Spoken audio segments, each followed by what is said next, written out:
আপনি কিন্তু চাইলে এখন থেকে আপনার মুখের কথায় ফোন করতে পারবেন। জাস্ট নাম ধরে বলবেন আপনি আপনার ফোনকে যে অমুকে কল করো। হ্যাঁ, তার কাছে কিন্তু কলটা চলবে না। জাস্ট নাম্বারটা সেভ থাকলেই হবে। সেভে যে নাম্বারটা দিয়ে আপনি সেভ করেছেন সেই নাম্বারটা আপনি আপনার মুখে বলবেন, সাথে সাথে কল চলে যাবে। তো চলুন আমরা ভিডিওটি শুরু করছি। শুরুতে আপনি আপনার ফোনে সেটিংস অপশনে চলে আসবেন। তো এটা হচ্ছে সেটিংস। আমরা স্ক্রল ডাউন করে নিচের দিকে আসবেন। নামে যে অপশনটা রয়েছে গুগল, জাস্ট এই গুগল অপশনটা আপনারা এখান থেকে খুঁজে বের করবেন। পেয়ে যাবেন অল সার্ভিস, জাস্ট এখানে ক্লিক করবেন। সার্চ অ্যাসিস্ট্যান্ট এন্ড ভয়েস নামে একটা অপশন কিন্তু আপনারা এখানে পেয়ে যাবেন। তো এখানে এটাতে ক্লিক করবেন।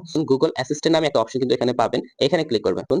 Hey Google and voice match, just এখানে ক্লিক করবেন। এটা রয়েছে, এটাকে আমরা এখান থেকে ইনেবল করে দিতে হবে। তো আমরা এটাকে ইনেবল করে দিচ্ছি। ভয়েসটা হচ্ছে এখানে উপরে যে লেখাটা থাকবে সেই লেখাটা পড়ে পড়ে আমাকে ভয়েস দিতে হবে। তো Now say, "Hey Google, what's the weather tomorrow?"